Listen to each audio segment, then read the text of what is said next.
Your finances during this ongoing pandemic. As we know, COVID has certainly taken a devastating toll on people's lives in so many ways. But some say one benefit is it's been good for their pocketbook. But for those who find their bank accounts in the red, how can you turn things around?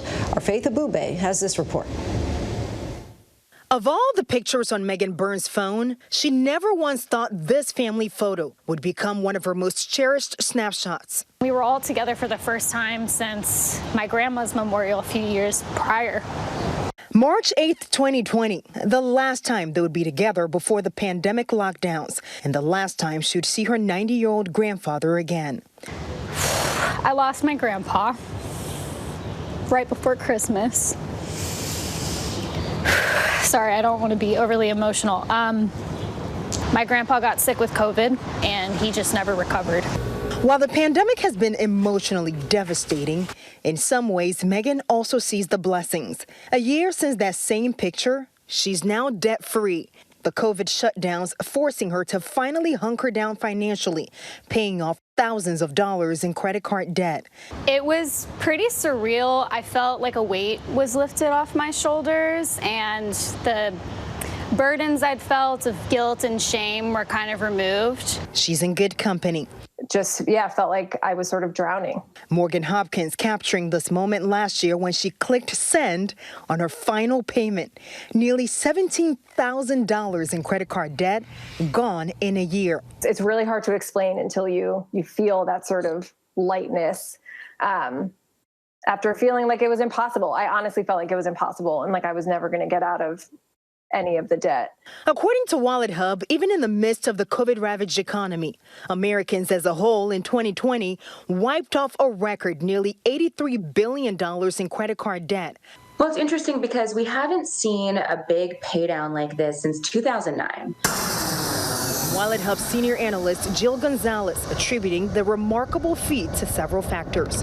A whole lot less to do, a lot less places to go and spend your money. So I think that is why people said it was actually harder to get into credit card debt during 2020 than previous years. The 3 COVID relief packages also adding to the extra cash flow, putting up to $3,200 in direct payments in the pocket of the average American. For Morgan, it was the government pause on federal student loans, giving her room to put the money towards paying down other debt. At one point, I was paying probably close to $1,000 a month towards my credit card debt to pay them off. It has really been strange to see just how many people are really doing well. They're flush with cash. And then you have on the flip side this other group of Americans who have been unemployed for months and months and months and are just struggling to get by. Andrew Snyder runs Arlington Thrive, a nonprofit helping community members with rent assistance.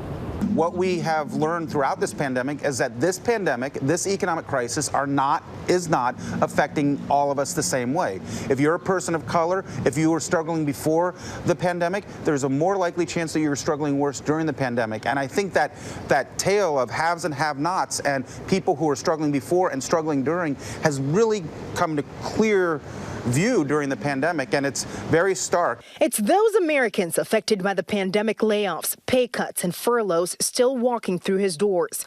There's this one gentleman, his family didn't even know how much financial trouble that they were in, and he came to us kind of embarrassed. But the reality was that there was nothing he could do. You never know when you're one accident or one health crisis or one house purchase, away from being in a position where you're just really financially uncomfortable. And it can happen to anyone at any time. After progress paying down her bills, an unexpected expense, adding $7,000 more to Nicole Friend's credit card bill last year. It's going to take us a while to pay off. And then that on top of some of the other debt that we had already had on there makes it harder to get that under control.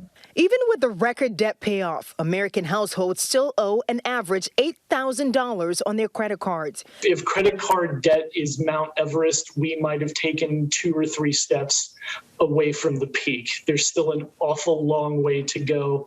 Americans are always going to have credit card debt. Analysts are expecting an explosion of post-pandemic spending to undo some of the gains.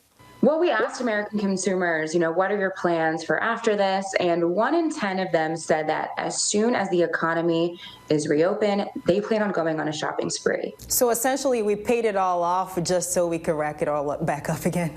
Yeah. To a degree, we've paid a lot of our credit card debt off just so we can rack it up again. The highs and the lows of this pandemic have taught Megan so much in the last year, shifting her mindset about debt in ways she hopes doesn't change. It's really made me reflect on how I got into that debt in the first place and being very cautious to not live outside of my means. Faith Abubey, ABC News, Washington. Hi everyone, George Stephanopoulos here. Thanks for checking out the ABC News YouTube channel. If you'd like to get more videos, show highlights, and watch live event coverage, click on the right over here to subscribe to our channel, and don't forget to download the ABC News app for breaking news alerts. Thanks for watching.